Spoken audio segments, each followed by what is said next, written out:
Welcome to Slapshot Podcast, episode number 81. I'm your host, Christopher Morais. Thank you for being here. Thank you for hanging out. Just come on in. Grab a seat. Stick around for a bit.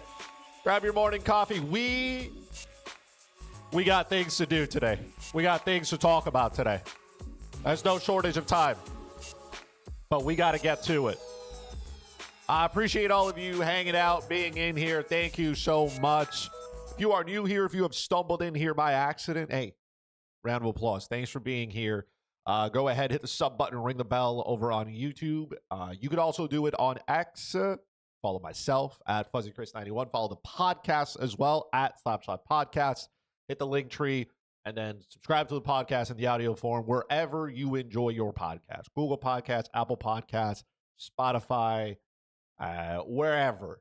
YouTube Music, it's there as well. Just go on out there, hit the button. I appreciate it. Yeah, we're going to do things a little bit differently today. You know, if you're regular here, you know, we like to start off with some news, right? Just a couple of things happening around the league. We play Puckdoku, and then we get into the main topic. But we can't do that today. Okay? We don't have time. Okay? We got to get into the main part that is happening. I'm going to power through this. My skull feels like it's going to explode. My eyeballs hurt. I don't know. I'm dealing with something. Something's popping out of my head. But you know what else was popping out yesterday? On a Friday. Just a Friday. I was trying to get to bed early, get some rest, you know, try to come back strong for Saturday. And then Frank Saravalli tweeted. And everything went haywire. If you're just waking up, you have no idea what's going on, man, you're going to want to sit down for this. If you're a Colorado Avalanche fan, you definitely want to sit down for this. Because a massive 3-team trade happened Friday night. I'll tell you, I was in bed watching season 4 of Shoresy just come out on Crave. And it was, almost in and out of consciousness. And when Frank Saravalli tweeted, I woke up. I was like, what's happening? Why is this happening? What is going on? Kind of like Jim from The Office. You know the meme when he's like, what's going on? So yeah, if you're living under a rock, you have no idea what's going on. The Colorado Avalanche and the Carolina Hurricanes and the Chicago Blackhawks, honorable mention. They made a trade. It was a pretty big one. It was a pretty massive one. Okay. Huge trade. Just big one. Let me switch over here. If you're watching this, right, so we can understand what's going on here. This is what happened. So the Colorado Avalanche have acquired Martin Necas, Jack Drury, a second-round pick in 2025, fourth-round pick in 2026. And going to Carolina is Mikko Rantanen. Carolina also acquires Taylor Hall from the Chicago Blackhawks. Chicago gets a 2025 third-round pick. Now, that is massive, right? This is huge. It's not every day you see a premier elite power forward getting traded. But here we are. It is an end of an era for the Colorado Avalanche. Mikko Rantanen now on the move.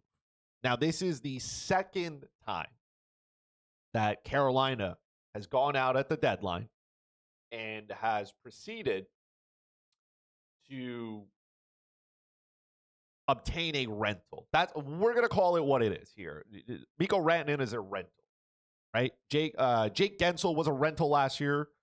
We saw that he did not re-sign in Carolina, but, give their general manager credit. Tulsi comes out here and just swings his eggplant on the table and says, I'll do it again. And he did. And this time he went even bigger because obtaining Mikko Rantanen is something. Now, we heard that the Carolina Hurricanes, they might have been in on JT Miller. They were probably talking and they were looking at some situations and different paths. Obviously, they chose to go down the Mikko Rantanen path, which, don't get me wrong, if you're going to trade for JT Miller or Mikko Rantanen, I would probably trade for Mikko Rantanen as well. So for the indirectly for the Vancouver Canucks, this is not good because they were already not getting great offers for Miller. A lot of reports coming out that they were getting like pennies and dimes offers kind of thing. Nothing really where every team's trying to buy low on JT Miller. And Vancouver's like, hey, we're not doing that. So Carolina just turned around and said, fine, I'll just go get Mikko Rantanen, I guess. Now, it was no secret that Mikko Rantanen was due for a pay raise. And the Colorado Avalanche, they just don't have the funds. They don't. I know a lot of people say, just pay the man. And you're like, yeah, sure. You can. But the Colorado Avalanche have no cap space. And signing Mikko Rantanen would not give them more. Okay? And let's not forget, Cale Makar is going to be due for some money in a few years. So there's only so many elite superstars that you could pay for before your team starts to struggle. Colorado had cap issues coming into the year. And I'm guessing conversations with Mikko Rantanen's camp was not progressing as they wanted to. So Colorado's trying to get whatever they can for Mikko Rantanen. And they did. And for Carolina, this is a situation of, again, you're buying a rental. And now you got to hope that, unlike Gensel, you can convince him to stay. Now, the good news is the Carolina Hurricanes will now be referred to as New Finland because they have so many Finnish players on that team. And probably the most talented one, right, outside of Rantanen, of course, is Sebastian Aho. So Sebastian Aho is probably going to be counted on to try to convince Mikko Rantanen that he should stay. But at the end of the day, it's going to come down to who's giving Mikko Rantanen like $13.5 million to stick around, right? And we can argue the semantics of whether we think it's fair or not, or this or that. We will push that can down the road, right? That's basically what Carolina's saying. Hey, we're going to try to win now, and we'll push that can later. We'll figure out how that works. But to me, I got to sneeze, but it won't come out. To me, there is a clear-cut winner, there is a clear-cut loser, and then there's a team in the middle that's like, we'll see, okay? As time goes on, we'll figure out how this goes. Who wins kind of for that team. Let's start with the clear loser here, and that is the Chicago Blackhawks. Look, poor teams remain poor because of bad management. And Chicago is one of them. So Chicago retains 50% of Mikko Rantanen's contract in order to make this deal happen. Okay? That's where Chicago comes into play here. They also traded, like, moving Taylor Hall at this point in the year was certainly a choice. Because you basically got nothing for him. You cleared $6 million of cap space, because that's what Taylor Hall was making. But you got nothing in return. This was Chicago brokering a deal for these two teams. They are basically the Arizona Coyotes. They're the new Arizona Coyotes. Bad team, take on some money, help other teams execute what they want to execute, get paid peanuts to do it.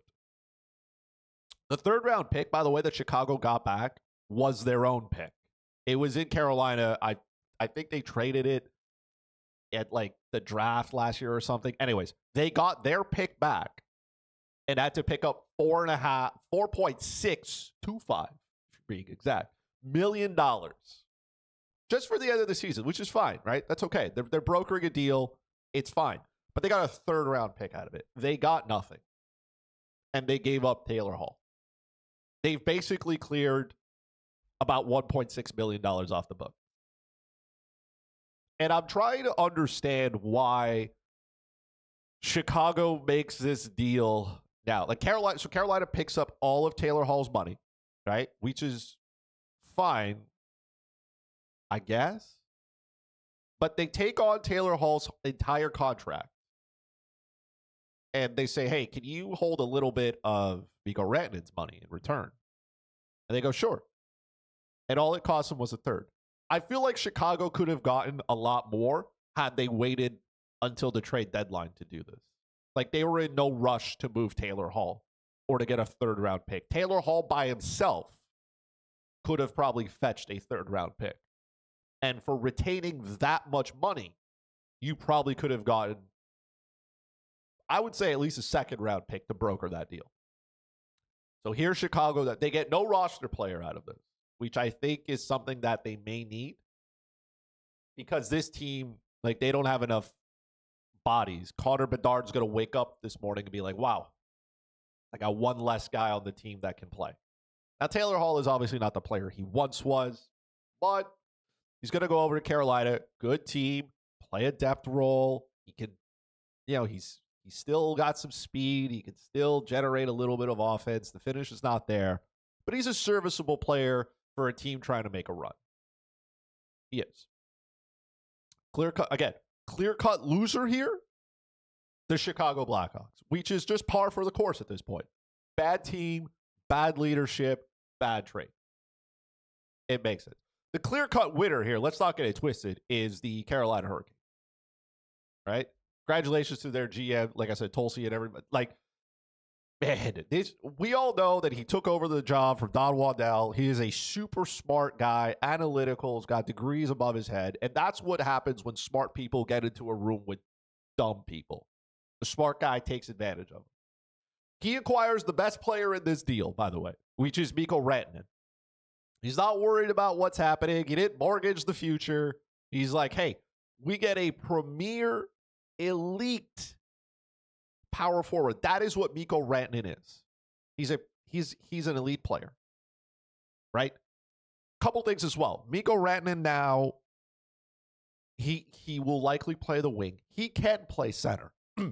He can play center because Carolina did have to give up, I guess, a centerman and a half. Like, Marty Natchez can play center, but he was playing more of the wing, right? Jack Drury is a centerman. But Mikko Rantanen can play that position if you want. So that adds a little bit of depth here.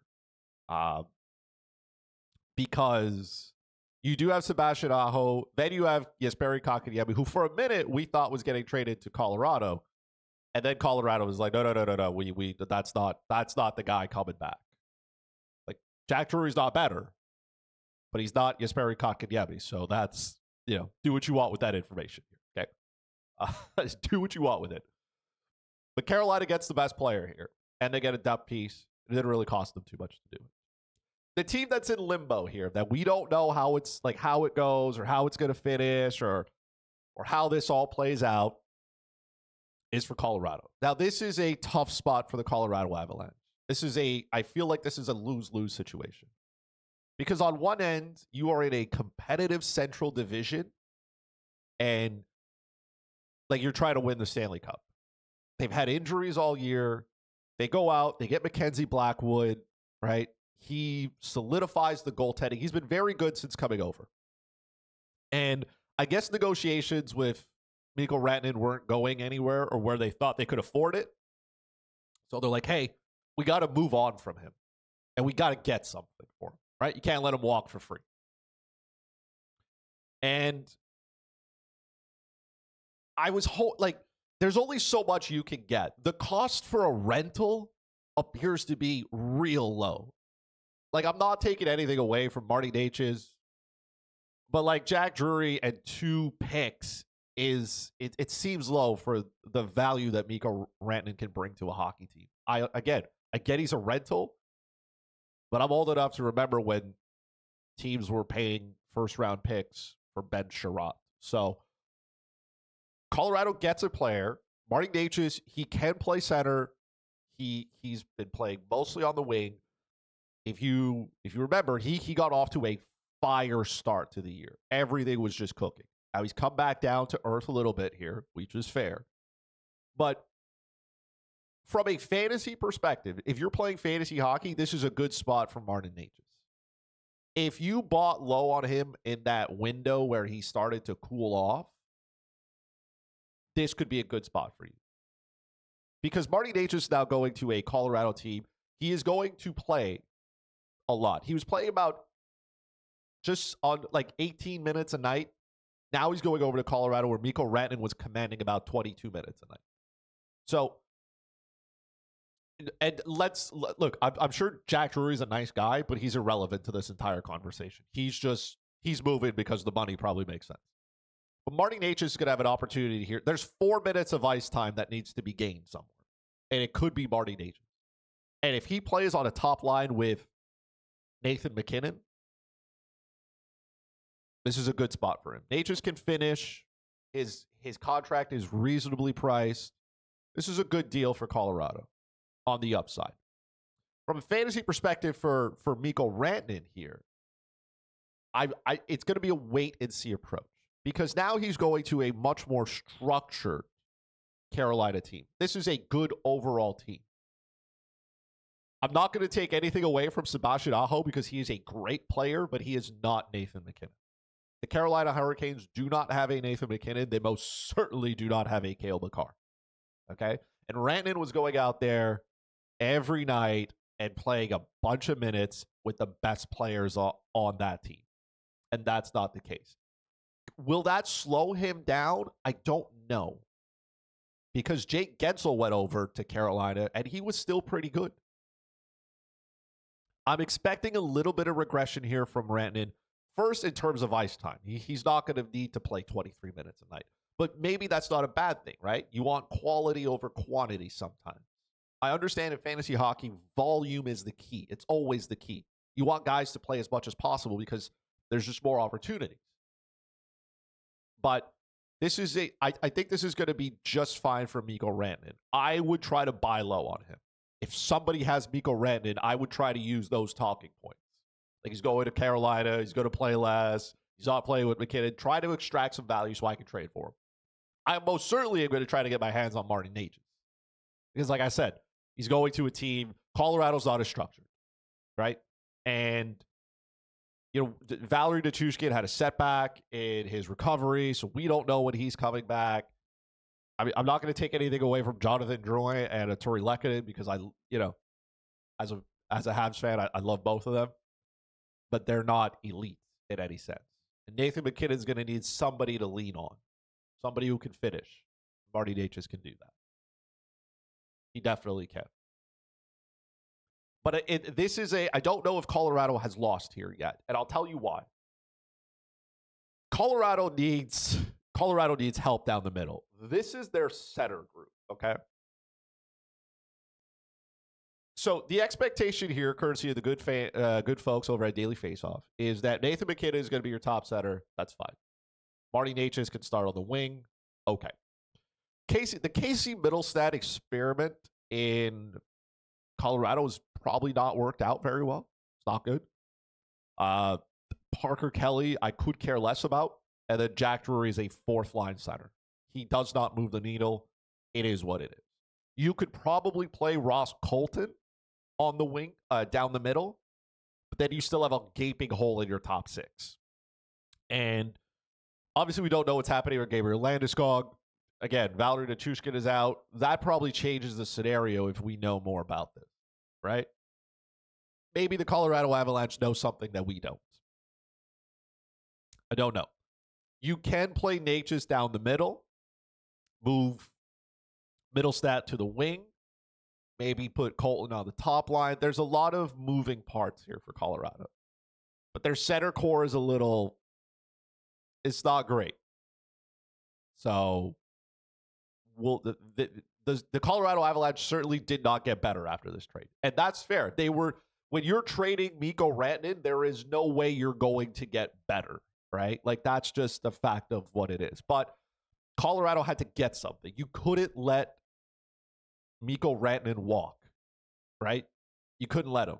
So they got something. So at the end of the day, as tough as this trade probably was to make for them, it's a win. Just how much of a win is it, right? It's the best that they could do, maybe. Would they get more if they waited for the trade deadline? I don't know because of the JT Miller effect. Maybe if that cost was too much, more teams circle around on JT Miller or Elias Pettersson for that matter, right? Vancouver's listening to both. Could have gone either way. And for Carolina, this is what it looks like. Now, again, Sebastian Aho, great. Jordan Staal in the middle as well. It's fine. Jesperi Kotkaniemi is what a year. Jack Roslovic's having a great year offensively, but he's still he's a bottom six here. And if you wanted to, like I said, Mikko Rantanen can play center. So you can put Rantanen on that second line, move Jordan Staal down to the third. Kotkaniemi centers the fourth. Roslovic on the wing in the bottom six. And the hole up top can be replaced by somebody like we've seen Jackson Blake play there. We've seen Eric Robinson play there. Maybe you give Taylor Hall a shot on that top line. There's multiple ways that the Carolina Hurricanes can go here. I also think that they're not done. I think they could go out and add another piece. The same thing for Colorado. I don't believe they're done. I don't believe these two teams are done. The Chicago Blackhawks are done. They're cooked. They're probably going to make some poor trades in the near future because I don't know how you get barely nothing for retaining salary. It's not like you retained $1 million to get this done. You retained $4.6 million. And you got your third round pick. Not even a brand new one. You got your pick back. They're like, yeah, just send it back. Okay. I can't imagine that was a long conversation. We need you to broker this deal. What if I just send you my pick back? And they went, yeah. Okay.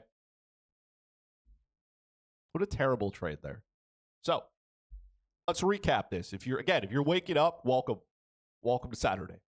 I know it's been a whirlwind of a start. I didn't even have time to talk about like Igor Shesterkin and how good he's been and are the Rangers back. We didn't have time to talk about Connor McDavid and the suspension that he deserves because you can't be cross-checking people in the face at any point. We didn't have time to talk about this because we have to look at this. And I'm glad that we did, by the way. Glad that we did. Because this is a banger of a trade, man. It's a banger. This got my blood flowing. Good for them. So again, the Chicago Blackhawks, like their team, lose. There's no question about it. Carolina's the clear winner here. There is no ifs, ands, or buts about this. Carolina's the clear winner. And that's because they acquired the best player. If it works out and they win a Stanley Cup, great. But I feel like they were good with Jake Gensel, and adding Mikko Rantanen makes them, right? He's definitely a step up in the rental. Can they convince him to stay? I don't know.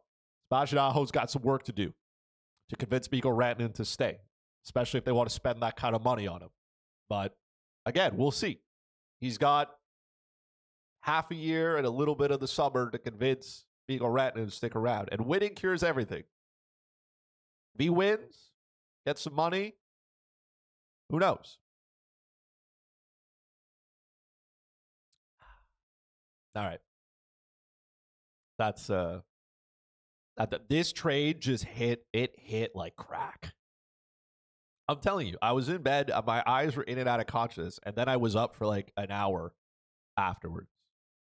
My head is pounding, and I was like, I gotta figure out what's going on here. All right. So now that we've done that, let's play Puckdoku. Okay? Canada's favorite game. If you're new here, you don't know how Puckdoku works, don't worry. I'll help you. Okay? We got to find a player that matches in that square that matches the description of both. So Detroit, Columbus, and Vancouver. And this one seems doable, by the way. I know the last one we did. I know this one seems doable. So got to find a player with 10 points in a season, 20 points in a season, 30 points in a season. Okay. Now, I just want you guys to know off the rip, I'm going to solve this. I can do it. I definitely can. I guess it's more of like, how unique is this going to be? Like, how great are my choices? You know what I mean? Is that fair? Okay. Let's start with Vancouver. Why not?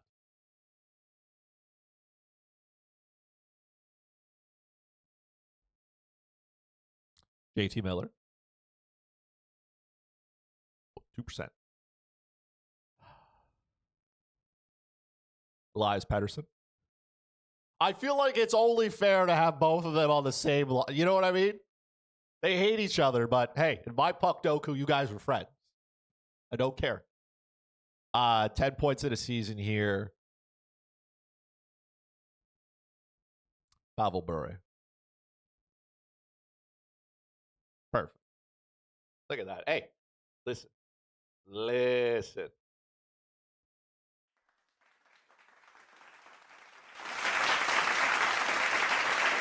It's a good start. It's a good start. All right. Now we got to go with Columbus. It wouldn't be fair if we did this without Johnny Gaudreau. Rip. But yeah, Johnny Gaudreau, we'll put him in the 30-plus point spot. It makes sense. 20-plus points in a season, we'll do Rick Nash. I think it was last week, the anniversary of his goal where he tormented, was it Arizona? I think it was Arizona and the Coyotes. Arizona was tormented in that week there. You had the OV goal on his back, and then he had Rick Nash dancing through everybody. I think it was against Arizona. I think it was. Yes. 10 points in a season, my guy, Zach Werenski. I mean, Zach Werenski could maybe win the Norris. I just want to just understand that he could probably win the Norris. And that's kind of cool. Detroit, we're going to go old school here for Detroit, okay? We're going to go Zetterberg. Henrik Zetterberg, obviously, right? We're going to go the Magic Man, Pavel Datsyuk, and Nicholas Lidstrom. Did I spell...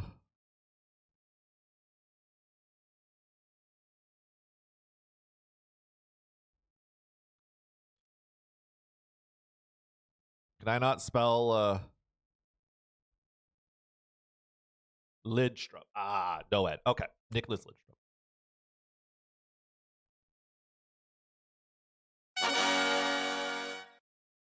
There we go.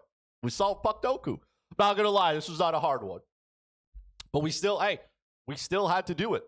We still had to do it. And we did. Let's take a look at the stats here.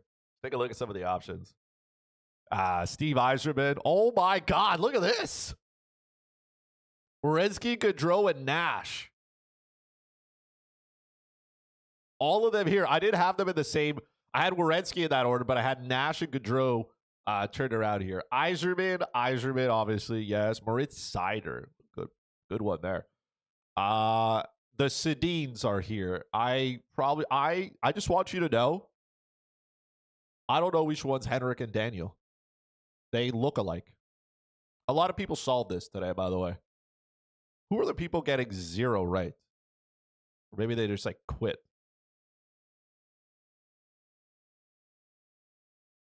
Look at some of the zero, the best game. I don't even know who some of these guys are. But that's impressive. Yes. The popular picks were here. Man, I'm just so good at Puckdoku when you think about it. I'm so good. I'm kidding. It's terrible. It's terrible. That was terrible. I was great though, but that was easy, right? Let's not pretend like I did something meaningful there. You know what I mean? But damn. All right, so we've covered that. We covered Puckdoku. And yeah, we got through what we needed to get through today. As always, fam, listen, I appreciate you guys hanging out with me. Okay, thank you so much for being here. Okay, if you have not already, make sure you drop a like, hit the sub button, ring the bell over on YouTube. Drop a comment below. Tell me who won this trade. Okay, or why the Chicago Blackhawks are not as bad as I think they are. Okay, make sure if you haven't already, head over to the link tree, to the description at Slapshot Podcast on X. Follow the podcast wherever you enjoy podcasts. All right. Drop a like, a subscribe, a rate, a review, whatever that platform uses. All right. You can follow me on Twitter, of course, at FuzzyChris91. I appreciate that as always. Thank you so much for hanging out with me. I appreciate all of you. We'll talk to each other again soon. All right.